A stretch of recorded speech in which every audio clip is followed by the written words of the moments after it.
રાજકોટ જિલ્લાના ધોરાજી તાલુકાના નગરપાલિકામાં ભાજપના વોર્ડ નંબર 4ના પાયલબેન અશ્વિનકુમાર ધોળકિયાની પ્રમુખ પદ તરીકે નિમણૂક કરવામાં આવી છે. ધોરાજી નગરપાલિકામાં ભાજપનું શાસન આવ્યું હતું અને વોર્ડ નંબર 9ના ભાજપના સંગીતાબેન બારોટની પ્રમુખ તરીકે નિમણૂક કરવામાં આવી હતી અને આ પ્રમુખ વિવાદમાં આવતા જ પ્રમુખ પદેથી રાજીનામું આપતા ધોરાજી નગરપાલિકામાં પ્રમુખ પદની ખાલી જગ્યા પડી હતી. તો ઘણા દિવસો બાદ આજરોજ ધોરાજી તાલુકામાં ટાઉન હોલ ખાતે પ્રાંત અધિકારી અને તાલુકા નગરપાલિકાના ચૂંટાયેલા સદસ્યો અને ભાજપના અગ્રણી અને આગેવાનોની ઉપસ્થિતિમાં આજરોજ નવા પ્રમુખ તરીકે પાયલબેન અશ્વિનકુમાર ધોળકિયા વોર્ડ નંબર 4નાની પ્રમુખ પદની જાહેરાત કરવામાં આવી હતી અને પાયલબેન અશ્વિનકુમાર ધોળકિયાની નિમણૂક કરવામાં આવતા આજથી તેમણે પ્રમુખ પદનો કાર્યભાર સંભાળ્યો હતો. ભાજપ અગ્રણી અને આગેવાનો તથા વડાપ્રધાન નરેન્દ્ર મોદી અને મુખ્યમંત્રી અને સાંસદ અને ધારાસભ્યોનો તેમણે આભાર વ્યક્ત કર્યો હતો. તો આ દરમિયાન નૈનાબેન ધોળકિયાએ વધુમાં જણાવેલ કે પહેલા પાણીનો પ્રશ્ન હલ કરવામાં આવશે અને વિકાસના કામોને પ્રાધાન્યમાં આપવામાં આવશે. તો ધોરાજી ઉપલાટેના ધારાસભ્ય મહેન્દ્ર પંડાલિયા પણ ઉપસ્થિત રહીને નવા પ્રમુખ પદના પાયલબેન અશ્વિનકુમાર ધોળકિયાને શુભેચ્છાઓ પાઠવી હતી અને આવનારા દિવસોમાં ધોરાજીને ઊંચાઈ પર લઈ જવામાં આવશે અને તમામ પ્રકારની ગ્રાન્ટો ધોરાજીમાં વધુ આવે તેવા પ્રયત્નો કરવામાં આવશે હોવાનું જણાવ્યું હતું.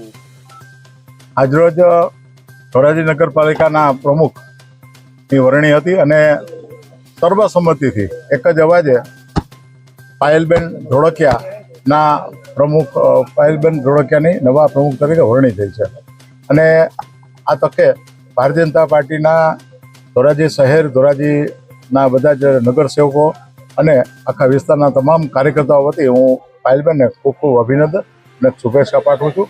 અને હું આશા રાખું છું કે પાયલબેનના નેતૃત્વમાં તમામ 24 ભારતીય જનતા પાર્ટીના નગરસેવકો એક સાથે ટીમથી કામ કરશે અને જે ધોરાજીને જે ઊંચાઈ ઉપર લઈ જવું છે આપણે તે ધોરાજીને પુનઃ એનું જે ગૌરવ હતું એક ધોરાજી એક વખતનું પેરિસ કહેવાતું તો એ સ્થિતિ પાછી આવે અને એક સ્વચ્છ સુંદર સુવિધાયુક્ત અને નગરજનોને એક અલગ પ્રકારનો અનુભવ થાય કે તમામ પ્રકારના જે પાણીની સમસ્યાઓ છે કે જે કાંઈ અન્ય સમસ્યાઓ છે સમસ્યાનું સંપૂર્ણ 100% નિરાકરણ થાય અને સરકાર તરફથી પણ ખૂબ જ સહયોગ મળવાનો છે. વિશેષ ગ્રાન્ટ મળે એના માટે અમે પ્રયત્ન કરવાના છીએ અને આપણા વિસ્તારના લોકપ્રિય સાંસદ અને કેન્દ્રીય મંત્રી શ્રી માનનીય મનસુખભાઈ માંડવિયા સાહેબનો પણ પૂર્ણ સહયોગ છે. અને આપણી પાસે અપેક્ષા હોય અથવા તો જે મળવાપાત્ર એના કરતાં પણ વધારે કેન્દ્ર અને રાજ્ય સરકારમાંથી ગ્રાન્ટો લેવશું અને અભૂતપૂર્વ વિકાસ આ નગરસેવકોની જે ટીમ છે 24 સભ્યોની એ ટીમના નેતૃત્વમાં ધોરાજીનો ખૂબ વિકાસ થવાનો છે.